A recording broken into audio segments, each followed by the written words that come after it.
Hello everyone, welcome back to my YouTube channel A Young Homeopath. Hope you all are doing well. तो ये जो हमारा video है वो मैं खास बना रही हूँ for the demo lecture for third BHMS बड़ी प्रोग्राम, जिसके अंदर कि हम थर्ड BHMS का जितना भी सिलेबस है, जितने भी इम्पोर्टेंट टॉपिक्स हैं सारे सब्जेक्ट के, वो क्लियर करने वाले हैं। ठीक है, तो ये एक उसका डेमो लेक्चर है। अगर आपको ये पसंद आता है then you have a idea कि हम जो कोर्स है पूरा उसके अंदर कैसे पढ़ाते हैं।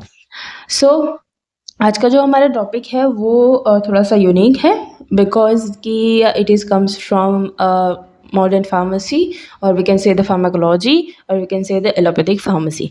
ठीक है, तो जो एलोपैथिक फार्मेसी है, लाइक डायरेक्टली हमें जंप नहीं करना है ऑन द एलोपैथिक जो हमारी ड्रग्स हैं उसके लिए, बिकॉज ये उसका मैकेनिज्म ऑफ एक्शन बहुत ज़्यादा इंपॉर्टेंस रखता है। जैसे हमारी मटीरिया मेडिका के अंदर मेडिसिन का जो सिम्टम्स हैं वो ज़्यादा इंपॉर्टेंस रखते हैं। ठीक है, तो वो एक्शन कैसे होता है और मेडिसिन बॉडी में जाकर क्या करती है, ये चीज़ जानना वॉज वेरी इंपॉर्टेंट। ठीक है, बिकॉज कि हमारी ड्रग्स क्या होती हैं कि वो तो डायरेक्टली टंग पर ही डिसॉल्व हो जाती है, टंग के नीचे ही डिसॉल्व हो जाती हैं। उन्हें ना स्टमक में जाने की ज़रूरत पड़ती है ना GIT में। बट जो होम्योपैथिक एलोपैथिक ड्रग्स हैं वो स्टमक में भी जाती हैं और भी बहुत सारी जगहों पर जाती है। तो वो कैसे जाती हैं? बिकॉज कि वी नो कि हमारी बॉडी सेल से बनी हुई है, और सेल जो है उसके बाहर की तरफ एक मेम्ब्रेन है, और वो मेम्ब्रेन मेजॉरिटी लिपिड से बनी हुई है, और कुछ हिस्सा इसका प्रोटीन से बना हुआ है। ठीक है, तो ये हमारा थोड़ा सा फिजियोलॉजी है। सो ये क्या है, हम क्या पढ़ने वाले हैं आज? Physicochemical properties of a drug, कि भाई हमारी जो ड्रग है उसका उसकी फिजियोलॉजी क्या होगी और उसका केमिकल फिनोमेना क्या होगा, वो हमारी बॉडी में जाकर क्या करेगी, वो हम जानेंगे। So the physicochemical properties of the drug is sufficiently influencing in the absorption, कि जो कोई भी ड्रग है, ठीक है, कोई भी ड्रग है, कोई भी एलोपैथिक ड्रग है, तो वो क्या उसकी फिजियो केमिकल प्रॉपर्टीज़ उसको क्या करवाती हैं, ठीक है, उस क्यों इम्पोर्टेंस रखती हैं। So it helpful for the absorption, first thing कि वो बॉडी में एब्जॉर्ब करवाती है ड्रग को। दूसरी चीज़ है distribution. Distribution in the sense कि जैसे मैंने आपको कहा कि सिर्फ GI में ही नहीं, बट जो ड्रग है वो पूरी बॉडी में जाती है वाया ब्लड, राइट। तो पूरी बॉडी में जाने के लिए उसको डिस्ट्रीब्यूट करना पड़ेगा कि भाई अगर ब्रेन की मेडिसिन है, उसको ब्रेन में जाकर काम करना है तो उसको वहाँ पर जाना पड़ेगा, which means distribution. Second thing was the metabolism, right. अब कुछ शायद जैसे कि आपने मेडिसिन देखी हैं कि कुछ के ऊपर कैप्सूल होती है, ठीक है, तो अब वो कैप्सूल का भी मेटाबॉलिज्म होना पड़ता है, राइट। तो उसके लिए मेटाबॉलिज्म में भी ये हेल्प करता है। एंड एक्सक्रीशन लास्टली, कि भाई वो ड्रग है वो बाहर निकलती हैं, ठीक है, वाया यूरिन और वाया प्रस्पायरेशन और वाया स्टूल, राइट। तो भाई वो एक्सक्रीशन करवाने में भी फिजियोकेमिकल प्रॉपर्टी जो ड्रग की है वो हेल्प करती है, विच मीन्स द ADME, ठीक है, absorption and distribution and metabolism and excretion, ठीक है। So these properties are determine how effectively a drug reaches to the site of action. कि अगर जैसे कुछ हम बोलते हैं ना कि भाई एलोपैथिक मेडिसिन के अंदर कुछ मेडिसिन कुछ जो हमारी कंपनीज हैं वो ठीक नहीं बनाती हैं, राइट, ठीक ड्रग्स नहीं बनाती हैं। तो भाई वो ठीक ड्रग हमने कैसे पता लगाया कि ये ठीक ठाक नहीं है? क्योंकि उसने अपना एक्शन नहीं किया। तो उसने अपना एक्शन क्यों नहीं किया? बिकॉज कि उसकी फिजियोकेमिकल प्रॉपर्टी ठीक नहीं थी, ठीक है, इसके लिए उसने ठीक से काम नहीं किया। So they determine how effectively the drug reaches to the site of action. For example, अगर कि हमारी ड्रग को किडनी के पास जाना है, ठीक है, तो भाई वो हमारी ड्रग किडनी के पास नहीं पहुंच पाई ड्यू टू एनी रीज़न, ठीक है, due to any kind of reason, कि उसका मेटाबॉलिज्म ठीक से नहीं हुआ, उसका डिस्ट्रीब्यूशन ठीक से नहीं हुआ, उसका एब्जॉर्प्शन नहीं हुआ, ठीक है, तो वो ऐसे ही एक्सक्रीट हो गई, राइट। तो अब ये सारी चीज़ों की वजह से क्या होना था कि जो हमारा एक्शन होना था वो तो नहीं हो पाया, राइट। तो वो हमारी ड्रग हम बोलते हैं कि वो ठीक नहीं है, राइट। तो अब यहाँ पर क्या है कि जो ये फिजियोकेमिकल प्रॉपर्टीज़ है, तो वो मेनली दो प्रॉपर्टीज़ हैं, यहाँ पर दो चीज़ें हैं, राइट। तो यहाँ पर दो चीज़ें कौन सी हैं? पहली चीज़ which is lipophilicity, right. Lipo which means the lipid and philicity which means solubility, okay, lipophilicity. तो अब यहाँ पर समझोगे लिपिड का सॉल्युबिलिटी, राइट, कि लिपिड का सॉल्युबिलिटी नहीं, लेकिन जो हमारी ड्रग है वो लिपिड के अंदर कितने अच्छे से सॉल्युबल हो जाती है, वो कितने अच्छे से डिज़ोल्व हो सकती है। अब इसको डिज़ोल्व क्यों होना है, ठीक है, ये क्वेश्चन आता है कि भाई हमारी ड्रग को लिपिड में क्यों डिज़ोल्व होना है। बिकॉज कि जैसे मैंने आपको स्टार्टिंग में बताया, हमारी बॉडी सेल से बनी हुई है और सेल के अंदर जो सेल मेम्ब्रेन है उसका मेजर पार्ट लिपिड का बना हुआ है, ठीक है। तो अब वो उसके अंदर अगर वो डिज़ोल्व हो जाती है तो उसको ना किसी रिसेप्टर की, ना किसी कैरियर की, ना किसी चैनल की ज़रूरत पड़ेगी, वो सीधा सेल के अंदर घुस जाएगी, ठीक है। सिंपल सी चीज़ है। दूसरी चीज़ है डेफिनेशन। अब लिपोफिलिसिटी का डेफिनेशन क्या है? So the ability of a drug to dissolve in the lipid और फैट, राइट, सिंपल सी चीज़ है। दूसरी चीज़ है इंपॉर्टेंस। ये क्यों होना चाहिए वो मैंने वैसे तो आपको समझा दिया, लेकिन अब हम और अच्छे से समझते हैं। सो बायोलॉजिकल मेम्ब्रेन्स, जैसे बायोलॉजिकल मेम्ब्रेन में आता है हमारा, एक तो सेल मेम्ब्रेन, दूसरा होता है ब्लड ब्रेन बैरियर, ठीक है। तो जैसे हमारा ब्रेन है ना, तो उसके अंदर अच्छा खासा एक बैरियर है, जैसे कि वहाँ पर इतनी ज़्यादा ड्रग्स नहीं जा पाती हैं, ठीक है। सारी ड्रग्स, जैसे हम मेजरली सारी ड्रग्स खाते हैं तो वो हमारे ब्लड के अंदर तो घूमती हैं, लेकिन वो ब्रेन के ऊपर इतनी जल्दी नहीं जा पाती हैं।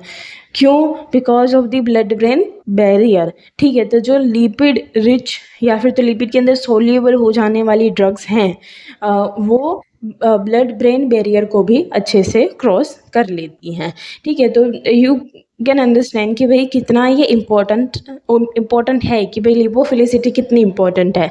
अगर हमें कोई स्ट्रोक के लिए भी मेडिसिन देनी है, तो अगर वो ड्रग के अंदर लिपोफिलिसिटी अच्छी है उसकी, तब वो अच्छे से जो है कि ब्रेन तक पहुंच पाएगी। दूसरी चीज़ है हमारे पास कि भाई higher lipophilicity which means easier brain membrane crossing, ठीक है। वो इजीली हमारी मेम्ब्रेन को, वो चाहे ब्रेन की मेम्ब्रेन हो या फिर तो जैसे हमारा सेल की मेम्ब्रेन हो, ठीक है, उसको अच्छे से क्रॉस कर लेती है। And better absorption and tissue penetration, ठीक है। अब इसका बेटर एब्जॉर्प्शन भी हो जाता है बिकॉज ऑफ लिपिड के अंदर ये सॉल्युबल है। और टिश्यू पेनिट्रेशन भी कैसे होगा कि भाई ऑफ कोर्स सेल के अंदर जा पा रही है, दैट मीन्स टिश्यू के अंदर भी तो जा पा रही है ना, बिकॉज टिश्यू कैसे बना हुआ है, वो भी सेल से ही बना हुआ है, तो उसका टिश्यू पेनिट्रेशन भी अच्छा है। दैट मीन्स कि हमारा जो बॉडी का, फिर वो चाहे कोई एक पर्टिकुलर ऑर्गन की अगर हम बात कर रहे हैं या फिर तो स्किन की, मसल्स की बात कर रहे हैं, ठीक है, तो उन सब के अंदर जो सेल है उसका मेम्ब्रेन सेम है, ठीक है। तो वो अच्छे से हमारी ड्रग जो है वो सारे बॉडी के सारे पार्ट्स के अंदर अच्छे से पेनिट्रेट कर पाएंगी, अच्छे से डिस्ट्रीब्यूशन उसका बहुत अच्छे से हो पाएगा। Second thing was the effect. अब इसका इफेक्ट क्या है? So it enhance the drug Uptake, right, जो मैंने आपको बोला कि इसका डिस्ट्रीब्यूशन बहुत अच्छा है, तो it enhance the drug uptake by the cell and the distribution into the fatty tissues, like जो हमारा एडिपोज टिश्यू है, जो कि हमारे लीवर के अंदर और मेजॉरिटी फैट के, सॉरी, ब्रेस्ट के अंदर होता है, ठीक है। तो adipose tissue in the sense की फैट वाला टिश्यू, ठीक है। दूसरा है हमारा brain. Then lipid soluble drugs, जैसे मैंने आपको कहा कि हमारे ब्रेन के अंदर अगर हमें कोई मेडिसिन को पहुंचाना है तो हमें ऐसे ही ड्रग का यूज़ करना पड़ेगा जिसकी लाइपोफिलिसिटी अच्छी है, राइट। तो जैसे हमारी मेडिसिन्स हैं, बेंजोडाइज़ोपिन है, बारबिचुरेट्स हैं, जो कि यूजुअली हम ब्रेन के लिए अच्छे से यूज़ करते हैं, खास करके barbiturates cross the blood brain barrier easily. अब क्लिनिकल रिविलेंस क्या है इसका, ठीक है। इसके अंदर हम जैसे वो बोलते हैं ना कि प्रॉन्स हमने देख लिया, अब हम कौन से कहेंगे कि भाई इसका नेगेटिव साइड क्या है। तो जैसे सिंपल सी बात है, एक है हमारा विटामिन B12, एक है हमारा विटामिन ए। इन दोनों के बीच में क्या डिफरेंस है? जैसे विटामिन B12 छोड़ो, विटामिन बी ले लो, तो विटामिन बी जो है वो हमारा वाटर सॉल्युबल है, जबकि जो हमारा विटामिन ए है वो हमारा फैट सॉल्युबल है, ठीक है।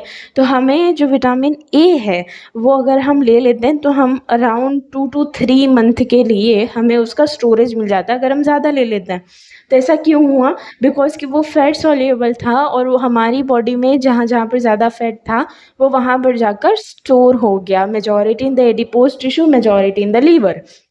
उसी तरीके से अब ये तो ड्रग्स हैं, इनको तो एक्सक्रीट करना पड़ेगा, लेकिन यहाँ पर क्या होता है कि अगर ड्रग का ओवरडोज हो जाता है तो ये ड्रग बाहर नहीं निकलती, लेकिन ये क्या करती है, लीवर के अंदर और एडिपोज टिश्यूज़ के अंदर, लिपिड वाले टिश्यूज़ के अंदर जाकर स्टोर हो जाती हैं, ठीक है। ये इसका माइनस पॉइंट है।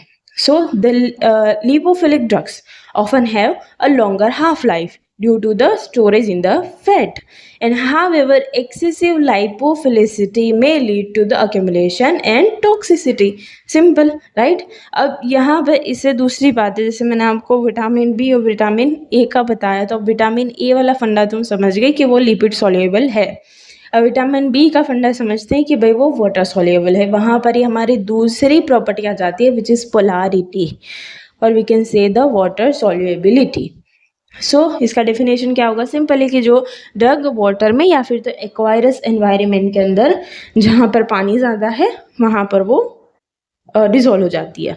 So the degree in which drug dissolve in the water और इन द एक्वायरस एनवायरनमेंट, जैसे मेजॉरिटी हमारी ड्रग्स हैं जो कि ओपीडी में यूज़ होती हैं, राइट? जैसे हमारी छोटी हमारी पीसीएम, ठीक है, वो भी हमारी एक्वायरस एनवायरनमेंट के अंदर जल्दी डिजोल्व हो जाती है इन द स्टमक। इवन तो अगर आप उसका एक छोटी सी गोली लेकर भी उसको पानी में डालोगे तो वो डिजोल्व हो जाएगी, राइट? दूसरी चीज़ है हमारे पास इम्पोर्टेंस, राइट? अब इसका इंपॉर्टेंस क्या है? जैसे हमने लिपिड वाले का देखा था। So the polar drugs dissolve well in the plasma, because plasma हमारा किससे बना हुआ है? वाटर से बना हुआ है, and easily excreted by kidneys. अब क्यों ये किडनी से एक्सक्रीट हो गया, क्यों ये अच्छे से एक्सक्रीट हो जाता है? बिकॉज कि ये तो प्लाज्मा में ही घूमता रहेगा। प्लाज्मा एंड कहाँ पर होता है? हमारी किडनी के अंदर सारा ब्लड जाता है, वो फिल्टर आउट होता है, तो हमारी किडनी जो है वो एक्स्ट्रा मेडिसिन को फिल्टर आउट कर देती है और उसको निकाल देती है, ठीक है? तो अब इससे एक चीज़ नहीं होगी कि हमारा जो स्टोरेज हो जाता था लाइपोफिलिसिटी वाली मेडिसिन का, वो स्टोरेज नहीं होगा। सो however the polarity limit the penetration. अब यहाँ पर दूसरा इसका माइनस पॉइंट क्या आया कि भाई इसकी वजह से, जैसे ये तो प्लाज्मा में ही रहेगी या फिर तो एक्वायरस चीज़ों में ही रहेगी, लेकिन हमारी बॉडी मेजॉरिटी लिपिड से बनी हुई है, तो भाई उसके अंदर तो वो अच्छे से पेनिट्रेट कर नहीं पाएगा, अच्छे से जा नहीं पाएगा। इसको कोई ना कोई कैरियर चाहिए होगा, रिसेप्टर चाहिए होगा, या फिर तो कोई चैनल चाहिए होगी, जैसे हमारी सोडियम पोटेशियम वाली चैनल होती है, पंप होते हैं, ठीक है, वो सारी चीज़ें चाहिए होंगी, राइट? तो वो अच्छे से पेनिट्रेशन नहीं हो पाएगा into the lipid rich barrier like a blood brain barrier, right? तो जो हमारी ऐसी ड्रग्स होती हैं जो कि इजीली वाटर में डिजोल्व हो जाती हैं, वो ब्रेन तक नहीं पहुंच पाती, ठीक है? दूसरी चीज़ है effects. So the polar drugs have a limited absorption through the passive diffusion, ठीक है, तो वो अच्छे से एब्जॉर्ब नहीं हो पाती, and they may required a special carriers और the active transport into the to enter in the cells, ठीक है? यहाँ पर हमने ये चीज़ पढ़ी भी नहीं थी, बट वी कैन अंडरस्टैंड कि ये सारी चीज़ें हम अंडरस्टैंड कर पाए। क्यों? बिकॉज कि हमारा फिजियोलॉजी अच्छा है, ठीक है, बिकॉज कि हमें पता है कि भाई सेल किससे बना हुआ है, मेम्ब्रेन किससे बनी हुई है, उसका चैनल किससे बना हुआ है, ठीक है? तो अगर ये सारी चीज़ों को ध्यान में रखोगे तो बहुत इजीली सारे फंडे समझ पाओगे। सो फॉर एग्जांपल दी एमाइनोग्लाइकोसाइड्स जो हैं वो हाईली वाटर सॉल्युबल होते हैं, हाईली पोलर होते हैं। So there is a poor oral absorption and limited tissue distribution also. तीसरी यहाँ पर पॉइंट है कि जैसे अब ये दोनों चीज़ें जो हमने देखी, लाइपोफिलिसिटी और पोलैरिटी, वाटर सॉल्युबिलिटी, अब ये दोनों एक दूसरे से जैसे बिल्कुल ऑपोजिट हैं, लेकिन हमें एक अच्छी ड्रग बनानी है। अगर हमें एक अच्छी ड्रग चाहिए हमारे पेशेंट के लिए, तो उसके अंदर ये दोनों चीज़ें एक बैलेंस में होनी चाहिए, राइट? तभी जाकर हमारी ड्रग जो है वो अच्छे से काम कर पाएगी। So an ideal drug has a balance of both properties, enough lipid solubility for the absorption and for the membrane penetration, right? Simple सी चीज़ है कि जो लिपिड वाला थिंग था वो हमें क्यों इम्पोर्टेंट था? बिकॉज कि उसका एब्जॉर्प्शन अच्छा था, उसका पेनिट्रेशन, उसका जो डिस्ट्रीब्यूशन था वो अच्छा था। जबकि अगर हम हमारी पोलर ड्रग्स का देखेंगे तो उनका जो है कि एक्सक्रीशन बहुत अच्छा है, ठीक है, वो बहुत अच्छे से एक्सक्रीट हो जाती हैं और वो पूरे ब्लड के थ्रू पूरी बॉडी में चली जाती हैं except brain. So the enough water solubility for the distribution in the plasma and also excretion. So the physiochemical properties like these two, particularly lipophilicity and the polarity, plays a vital role in the drugs pharmacokinetics behaviour, या हमारी drug अंदर जाकर क्या करेगी, ठीक है, उसको simply pharmacokinetics बोलते हैं। So the drug with higher lipid solubility penetrate the membrane and fatty tissue more effectively, while the high polar drugs are remain in the aqueous compartment and have a limited tissue distribution. So understanding these properties are essential for drug designation and also clinical use. ठीक है, अगर आपको ये सारी चीज़ें पता होंगी तो आप अपने क्लिनिक में भी मेडिसिन को अच्छे से दे पाओगे। ठीक है, तो ये था हमारा lecture about the physicochemical properties of a drug. Hopefully आपको सारी चीज़ें अच्छे से समझ में आई होंगी। If you have any doubt then you can ask me in the comment section, and thank you so much for watching.